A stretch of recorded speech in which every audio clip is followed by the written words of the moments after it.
مرحبا بكم أعزائي في فيديو اليوم. سوف نتعلم خطوات حياكة هذا الفستان الصيفي والمصمم بكل حب.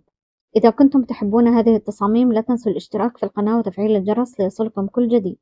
ولعشاق التميز يسعدني جدا انضمامكم لعضوية القناة وتفعيل المستوى الثاني للاستفادة من الباترونات والمزايا الحصرية المخصصة للأعضاء. هيا بنا لنبدأ العمل.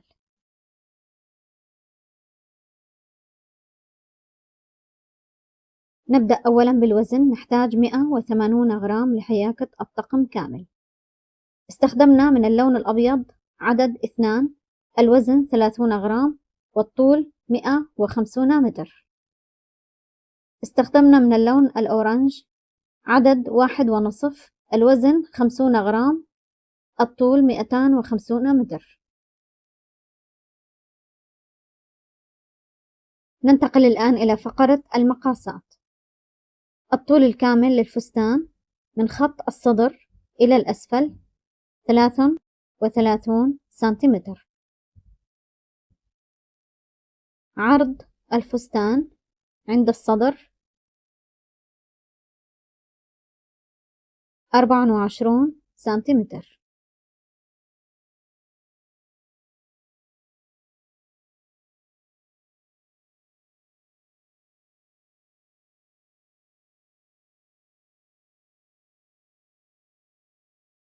عرض خط الخصر للسروال 20 سنتيمتر. عرض خط الورك تقريبا 24 سنتيمتر.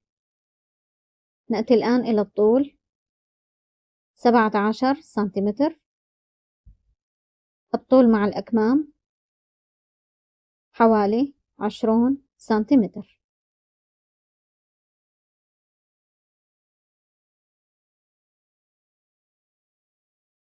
سوف نستخدم في الحياكة هذه الخيوط، خيوط الإتمين، فتلة رفيعة،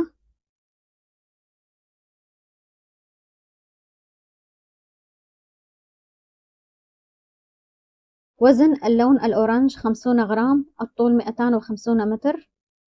وزن اللون الأبيض 30 غرام، الطول 150 متر. بالإضافة إلى الإبرة رقم 2.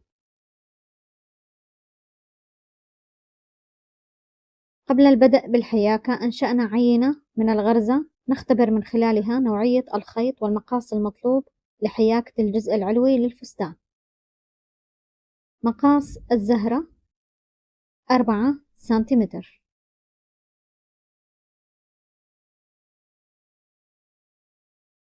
عرض الخصر المطلوب 24 سنتيمتر. محيط الخصر كامل 48 سنتيمتر. نحتاج إلى عدد 6 زهرات من الأمام و6 زهرات من الخلف. يصبح العدد 12 زهرة محيط الخصر كامل.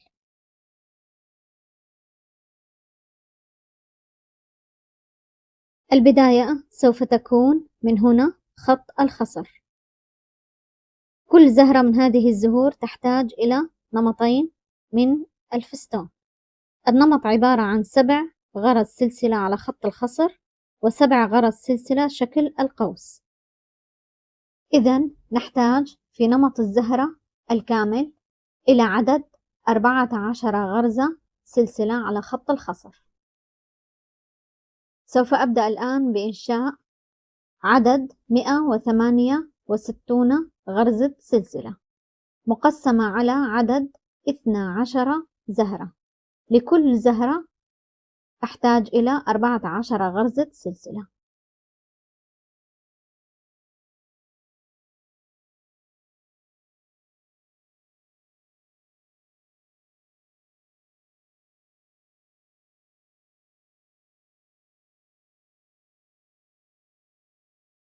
كما تلاحظون أنهينا السلسلة بعدد 168 غرزة. نبدأ الآن بسطر القوس. لدينا هنا 7 غرز سلسلة. سوف ننشئ نمط القوس في السطر الثاني عبارة عن 7 غرز سلسلة. أصبح العدد الآن 14 غرزة. نثبت بغرزة حشو. نكرر الآن 7 غرز سلسلة.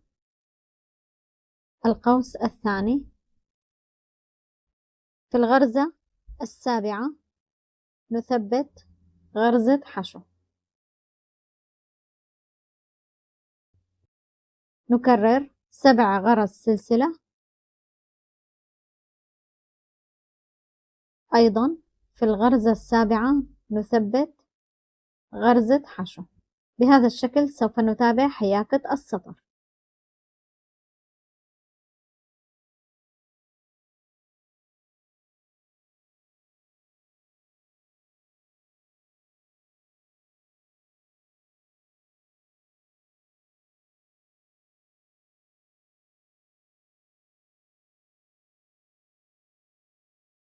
أنهينا سطر الحلقات بعدد 48 حلقة مقسمة على 12 زهرة. ننتقل الآن إلى السطر الثاني. نملأ الآن الفتحة الأولى بعدد 10 غرز حشو.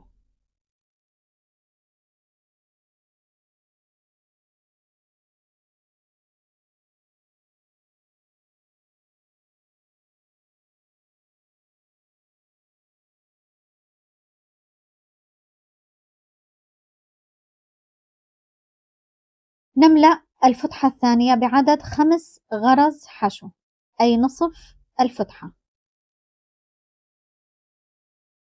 سوف ننشئ الآن الزهرة الأولى. نبدأ بحياكة 3 غرز سلسلة.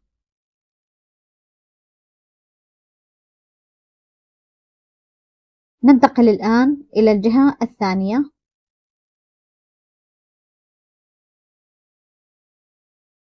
في منتصف الفتحة هنا ننشئ عمود بلفتين. الآن ننشئ عدد 6 غرز سلسلة. 1 2 3 4 5 6. نغير الآن اتجاه السلسلة إلى الجهة الأمامية. نثبت السلسلة هنا في الوسط. تشكل لدينا قلب الزهرة، هذا هو. الآن ننشئ على هذا الخط 4 غرز منزلقة. داخل كل غرزة ننشئ غرزة منزلقة.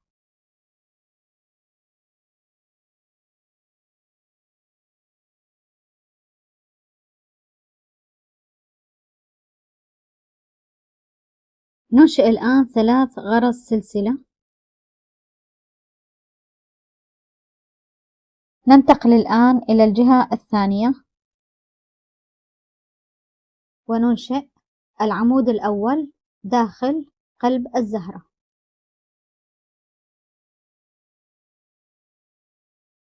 نكرر 3 غرز سلسلة ثم ننشئ العمود الثاني. نكرر أيضا 3 غرز سلسلة وننشئ العمود الثالث. نتابع 3 غرز سلسلة وننشئ العمود الرابع. أيضا 3 غرز سلسلة ثم ننشئ العمود الخامس. أصبح الآن عدد هذه الفتحات 5 فتحات. نتابع الآن 3 غرز سلسلة ونثبت هنا في الرأس غرزة منزلقة. أصبح عدد الفتحات الآن 6 فتحات. ننتقل الآن إلى السطر الثاني وبه سوف نملأ الفتحات بغرزة الفستون. نبدأ بالفتحة الأولى هنا. ننشئ داخلها غرزة حشو زائد 5 عواميد بلفة واحدة.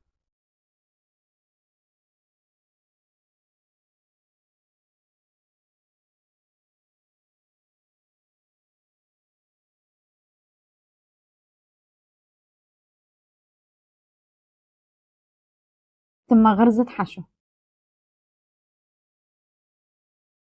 هذا هو النمط. ننتقل إلى الفتحة الثانية، أيضا ننشئ غرزة حشو زائد 5 عواميد بلفة واحدة زائد غرزة حشو.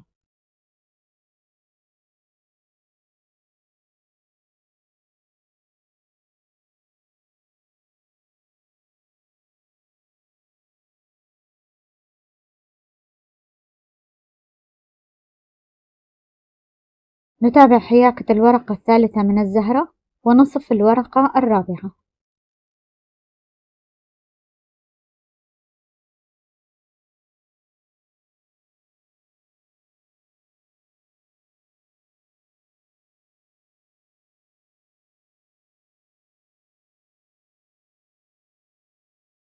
نصف الورقة سوف يكون مؤلف من غرزة حشو و3 عواميد بلفة واحدة.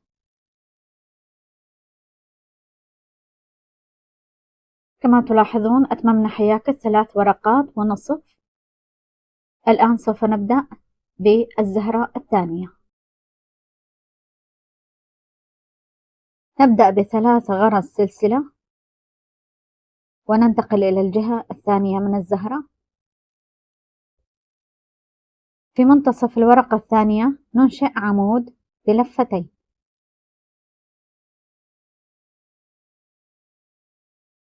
الآن سوف ننشئ عدد 6 غرز سلسلة. نغير اتجاه الزهرة إلى الأمام. نثبت السلسلة في رأس العمود هنا. حصلنا الآن على قلب الزهرة الجديد. نتابع الآن على هذا الخط 3 غرز منزلقة. داخل كل غرزة ننشئ غرزة منزلقة.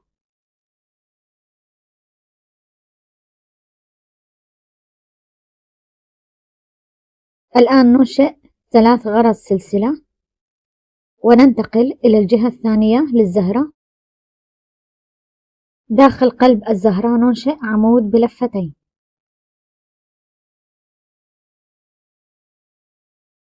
ثم نكرر 3 غرز سلسلة عمود. نكرر أيضا 3 غرز سلسلة عمود.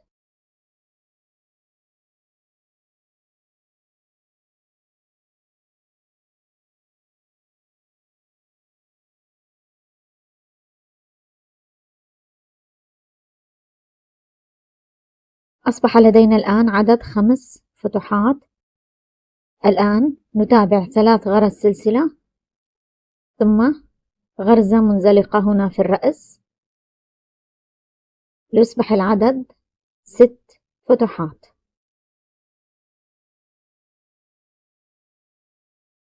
كما تلاحظون هنا لدينا 6 فتحات للزهرة.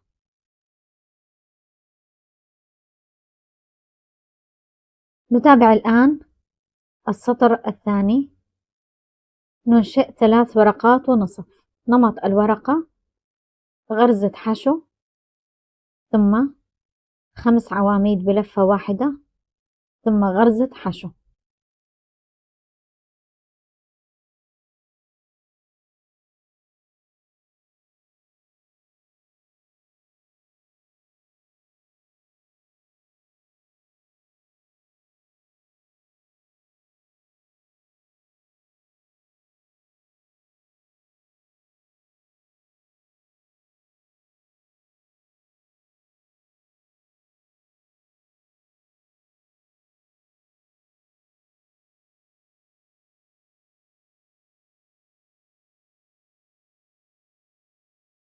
الآن نمط نصف ورقة مؤلف من غرزة حشو ثم 3 عواميد.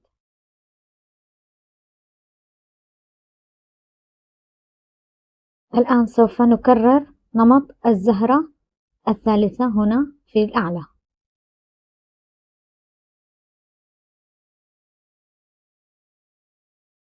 أيضا سوف ننتقل إلى الجهة الثانية. ننشئ 3 غرز سلسلة ثم عمود في رأس الورقة الثانية ثم 6 غرز سلسلة نعود إلى الجهة الأمامية للزهرة، نثبت السلسلة في الرأس هنا. أصبح لدينا الآن قلب الزهرة. نتابع 3 غرز منزلقة،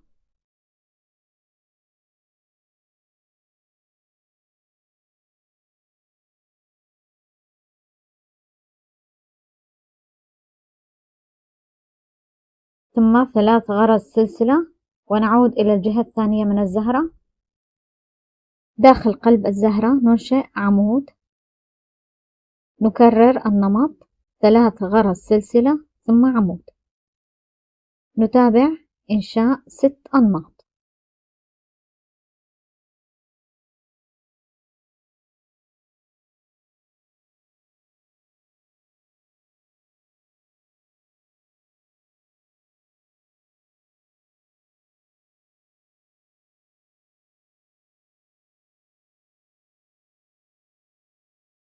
الآن ننتقل إلى الجهة الثانية ونبدأ بإنشاء أوراق الزهرة. أتممنا حياكة 3 أنماط من الزهور باتجاه عمودي من خط الخصر إلى الأعلى. نأخذ الآن المقاس، يعادل تقريبا 11 سنتيمتر.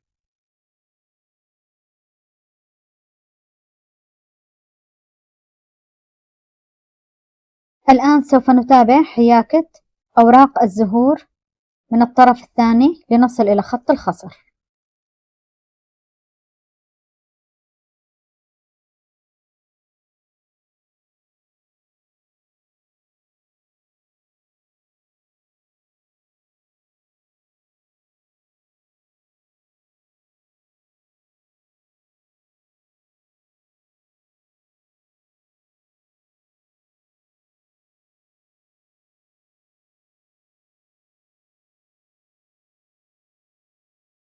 الآن سوف نكرر حياكة النمط الثاني من الأزهار بجانب النمط الأول.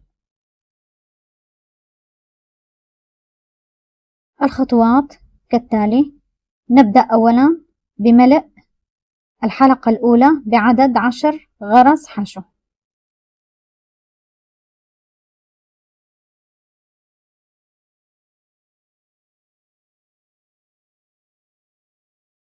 ننتقل إلى الحلقة الثانية، نملأ نصفها بعدد 5 غرز حشو.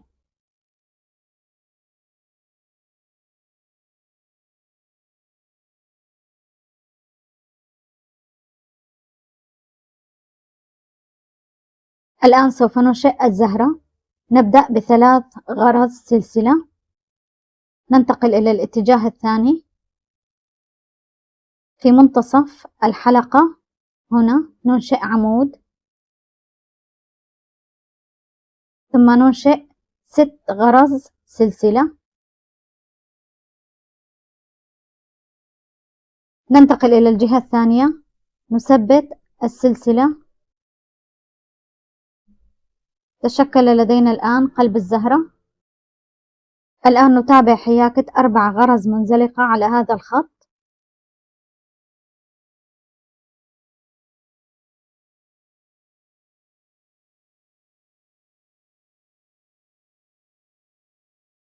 الآن ننشئ فتحات الزهرة ال6.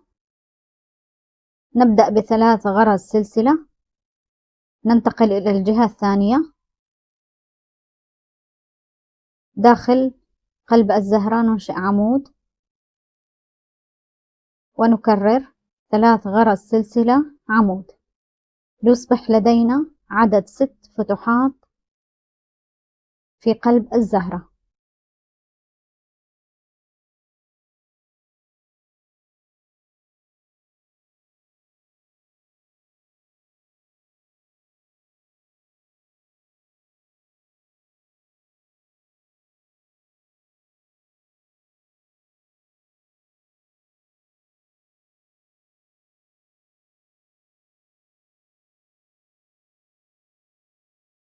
الآن سوف ننشئ 3 ورقات ونصف لنبدأ بنمط الزهرة الثاني.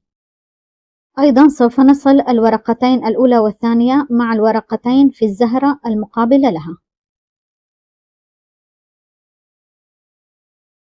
نبدأ بغرزة حشو ثم 3 عواميد.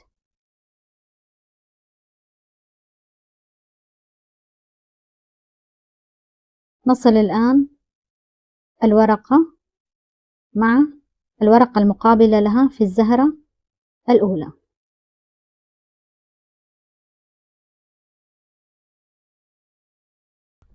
نتابع الآن حياكة عمودين ثم غرزة حشو.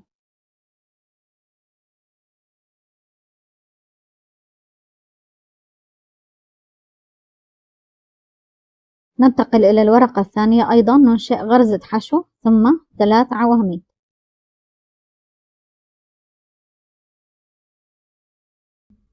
أيضا نصل الورقة مع الورقة المقابلة لها في الزهرة الأولى.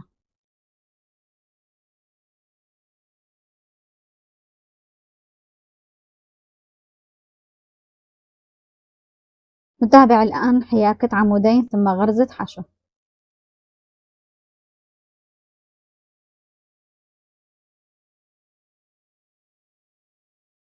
نكمل الآن الورقة الثالثة مؤلفة من غرزة حشو ثم 5 عواميد ثم غرزة حشو.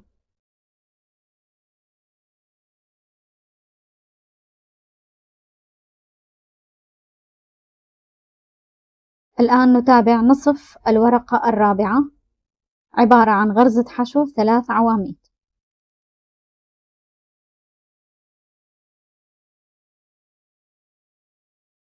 وننتقل الآن لإنشاء الزهرة الثانية.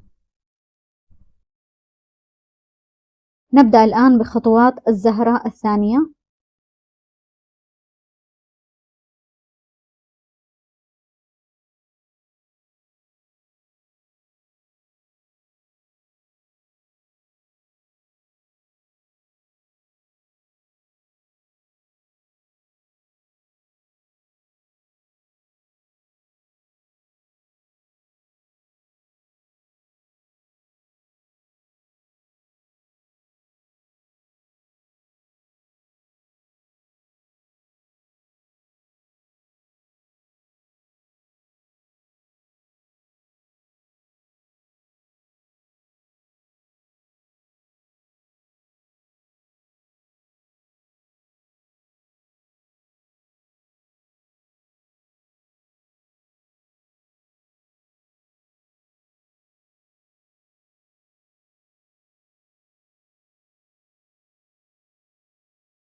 أنهينا الصف الثاني. نتابع الآن حياكة ورقات الأزهار لنصل إلى خط الخصر.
انتهينا الآن من حياكة عدد 12 صف من الزهور بارتفاع 3 أزهار.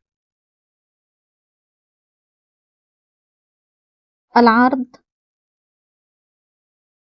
48 سنتيمتر، وهو عرض الخصر. ارتفاع تقريبا 11 سنتيمتر من خط الخصر إلى خط الصدر. التقسيم كالتالي: 3 صفوف من الأزهار نصف الجهة الخلفية الأول، و3 صفوف من الجهة الثانية، أما الجهة الأمامية بعدد 6 صفوف من الأزهار. الآن سوف ننتقل إلى حياكة خط المرد في نصف الجهة الخلفية.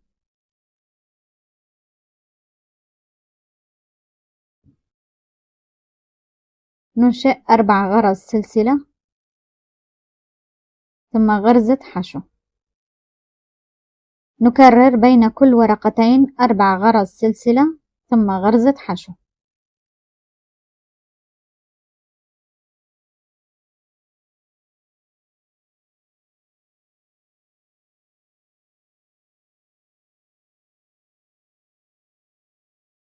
أنهينا سطر السلاسل وعدنا بسطر غرز حشو على خط المرد في منتصف الظهر. نتابع الآن على خط الخصر سطر غرز حشو. داخل كل سلسلة من هذه السلاسل سوف ننشئ عدد 7 غرز حشو.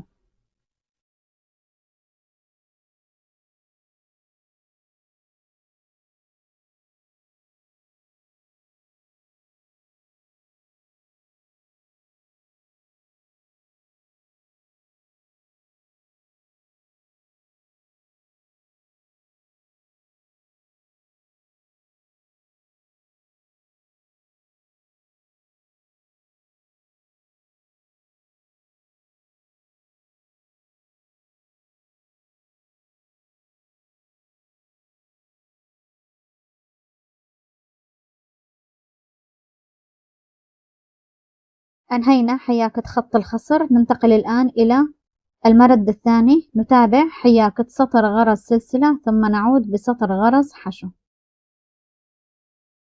طبعا بين كل ورقتين ننشئ عدد 4 غرز سلسلة ثم نثبت بغرزة حشو.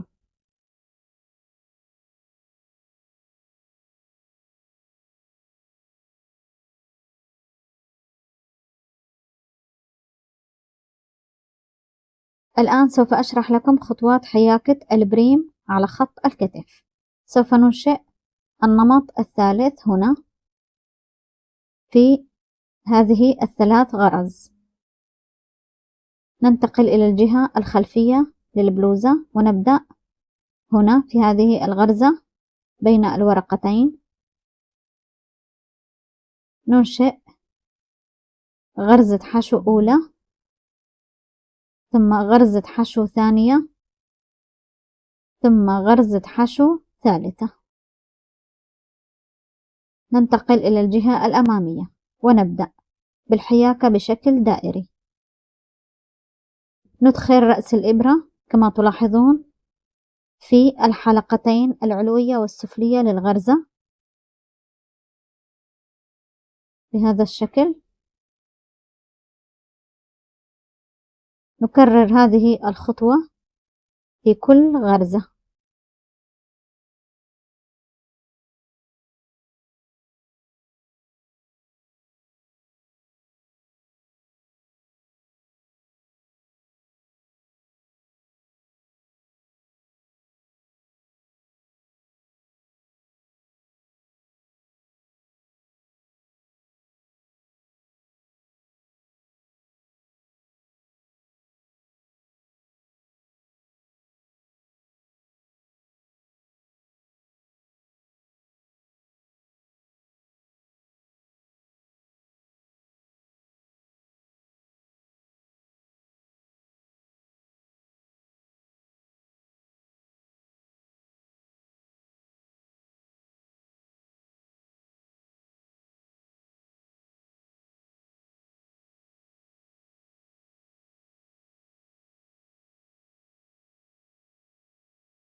ننتقل الآن لحياكة الجزء السفلي للفستان باستخدام اللون الأبيض. ثبتنا الخيط في طرف خط الخصر، ونبدأ الآن بإنشاء 4 غرز سلسلة. الآن نتخطى غرزة، في الغرزة التي تليها ننشئ عمود، ثم غرزة سلسلة، أيضا نتخطى غرزة، في الغرزة التي تليها ننشئ عمود ثاني، ثم غرزة سلسلة، ثم نتخطى غرزة، في الغرزة التي تليها ننشئ عمود. بهذا الشكل سوف نتابع حياكة السطر الأول على خط الخصر.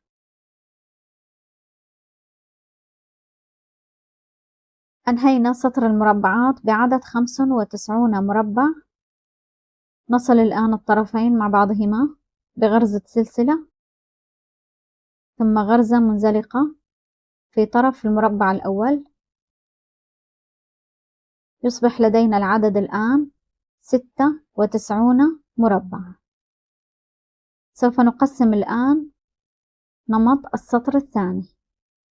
داخل المربع الأول ننشئ غرزة حشو، ثم 4 غرز سلسلة. في المربع الثاني ننشئ عمود بلفتين، ثم 3 غرز سلسلة، ثم غرزة منزلقة في رأس العمود. نكرر عمود بلفتين ثاني، 3 غرز سلسلة، وغرزة منزلقة في رأس العمود. نكرر عمود ثالث بلفتين، 3 غرز سلسلة، ثم غرزة منزلقة في رأس العمود بهذا الشكل. الآن ننشئ 4 غرز سلسلة وغرزة حشو في داخل المربع الثالث هنا. هذا هو النمط الأول. نكرر الآن 4 غرز سلسلة داخل المربع الرابع هنا.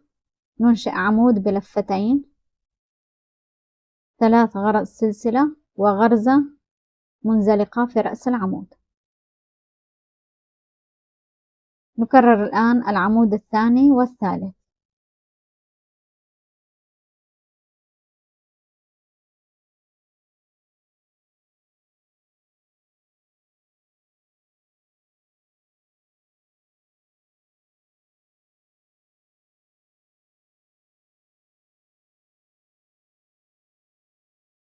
الآن 4 غرز سلسلة داخل المربع التالي هنا. ننشئ غرزة حشو. هذا هو شكل النمط. نتابع الآن حياكة لنهاية السطر. وصلنا الآن إلى نهاية السطر كما تلاحظون. ننشئ 4 غرز سلسلة، ثم داخل هنا المربع الأخير ننشئ نمط مؤلف من 3 عواميد.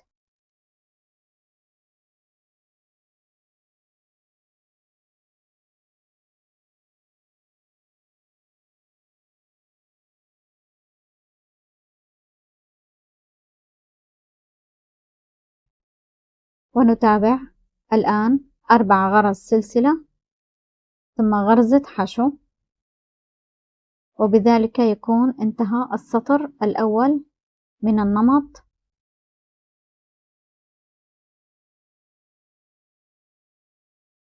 عدد هذه الأنماط 48 نمط.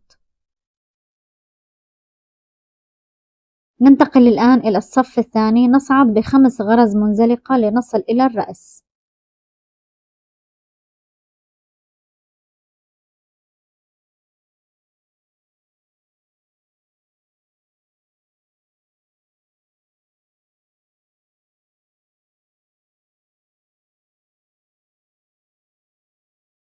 الآن في رأس العمود الأول ننشئ غرزة حشو، ثم 3 غرز سلسلة.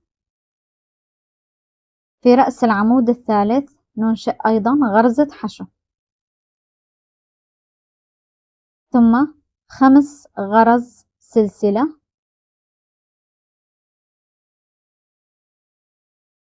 في النمط الثاني أيضا في رأس العمود الأول ننشئ غرزة حشو.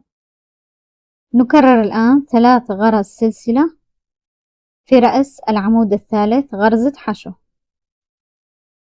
بين النمطين 5 غرز سلسلة.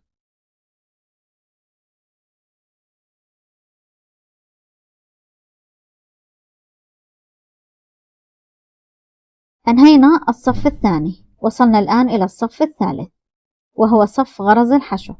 الفتحة الصغيرة نملأها ب3 غرز حشو، والفتحة الكبيرة ب5 غرز حشو.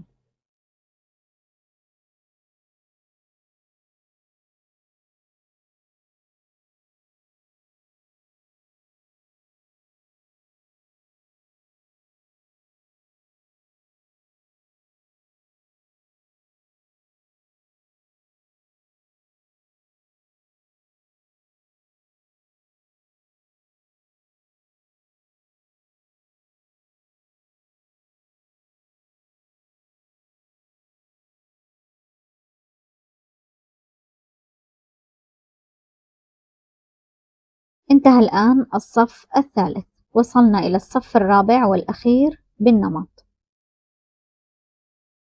نبدأ ب7 غرز سلسلة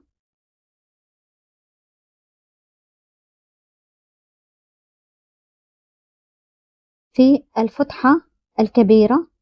نملأ عدد 5 عواميد بلفتين. داخل كل غرزة حشو ننشئ عمود بلفتين.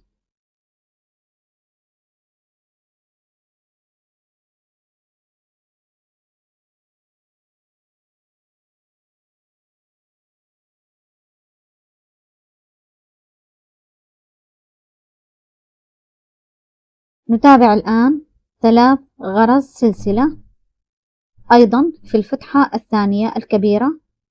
داخل كل غرزة ننشئ عمود بلفتين. ننشئ عدد 5 عواميد.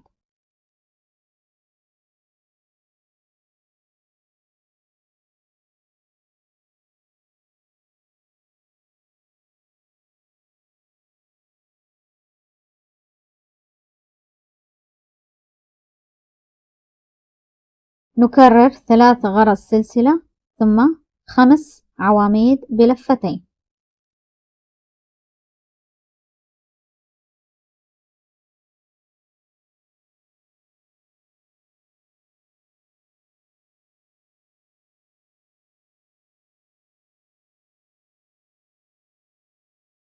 إذن هذا هو شكل الصف الرابع والأخير من النمط.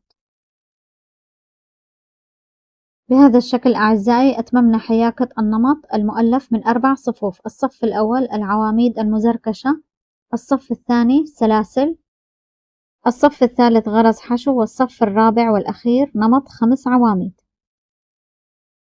نكرر الآن النمط بداية من الصف الأول. داخل المربع الفارغ هنا ننشئ غرزة حشو، ثم 4 غرز سلسلة نمط العمود الأول، ثم 3 غرز سلسلة وغرزة منزلقة في الغرزة الرابعة. نكرر الآن عمود ثاني بلفتين، 3 غرز سلسلة وغرزة منزلقة في رأس العمود. نكرر العمود الثالث أيضا.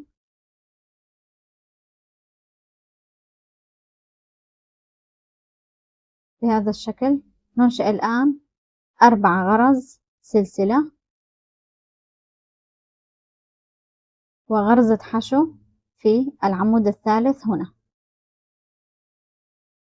نتابع 4 غرز سلسلة في المربع الفارغ هنا. ننشئ نمط جديد مؤلف من 3 عواميد بلفتين.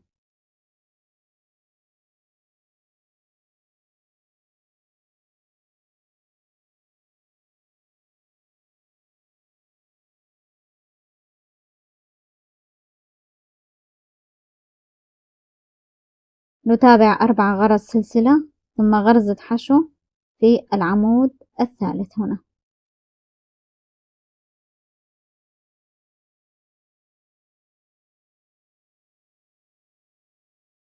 الآن أنهينا حياكة عدد 5 أنماط. كل نمط كما تلاحظون مؤلف من عدد 4 صفوف.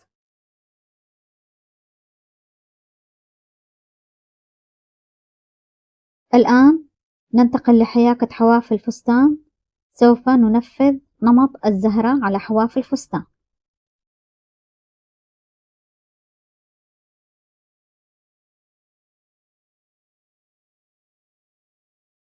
نبدأ الآن في منتصف المربع الفارغ في الغرزة الثانية.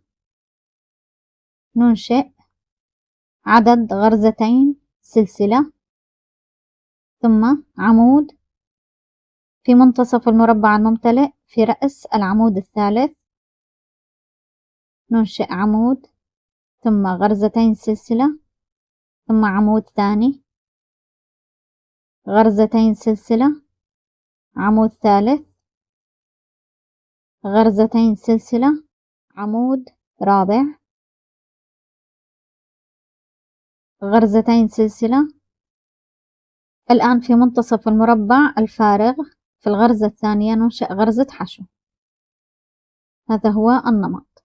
نكرر النمط مرة ثانية. غرزتين سلسلة، أيضا هنا في رأس العمود الثالث ننشئ عمود، نكرر غرزتين سلسلة، عمود ثاني، غرزتين سلسلة، عمود ثالث، غرزتين سلسلة، عمود رابع، 4 عواميد. الآن غرزتين سلسلة وفي منتصف المربع الفارغ غرزة حشو. بهذا الشكل سوف نتابع تقسيم السطر. إذن لدينا عدد 5 فتحات للزهرة. أنهينا تقسيم الأزهار على حواف الفستان. ننتقل الآن إلى السطر الثاني وهو سطر أوراق الأزهار. داخل كل فتحة من هذه الفتحات سوف ننشئ غرزة حشو ثم 4 عواميد بلفة واحدة.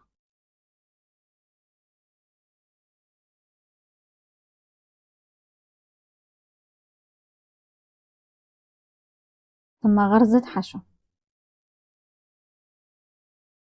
نكرر هذه الخطوة داخل كل فتحة من فتحات الزهرة.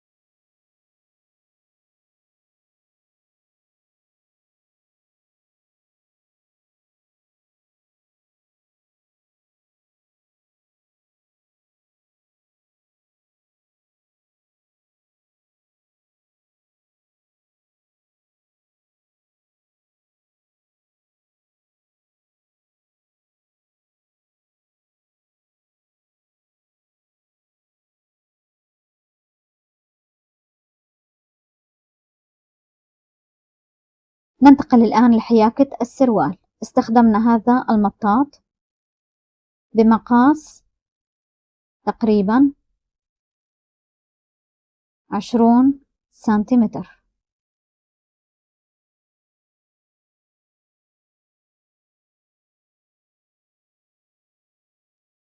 الآن باستخدام خيطين باللون الأورنج سوف ننشئ حول المطاط سطر غرز حشو.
ننتقل الآن إلى السطر الثاني باستخدام خيط واحد فقط.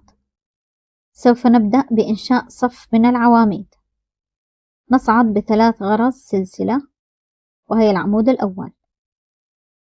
داخل الغرزة الثانية سوف ننشئ عمودين.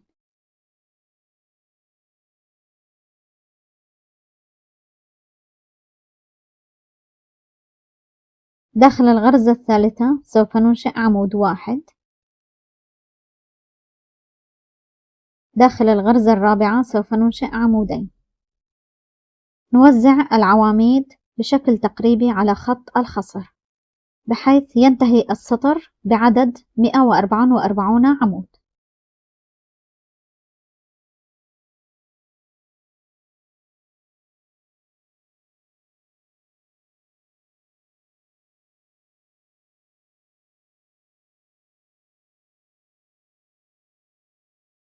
أنهينا السطر الأول من العواميد. ننتقل الآن إلى السطر الثاني وهو عبارة عن نمط سطر مربعات فارغة.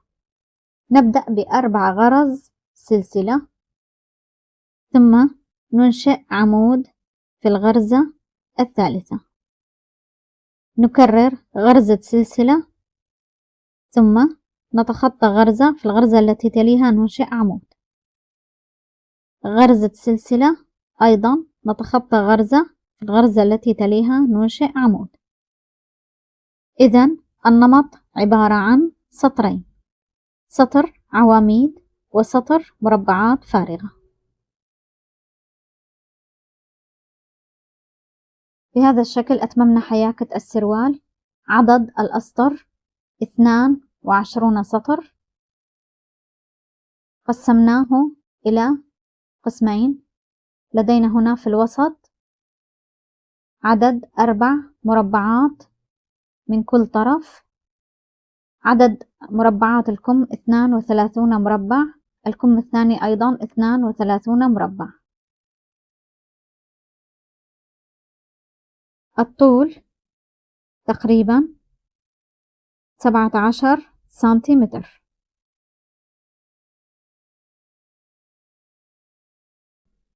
نتابع الآن حياكة 4 أسطر حول الكم.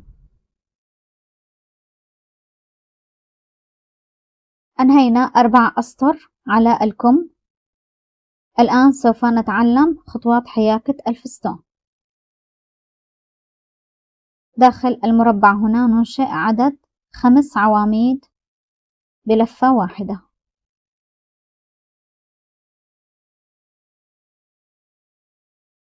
ثم في المربع الذي يليه غرزة حشو. نكرر هذه الخطوة لينتهي لدينا السطر.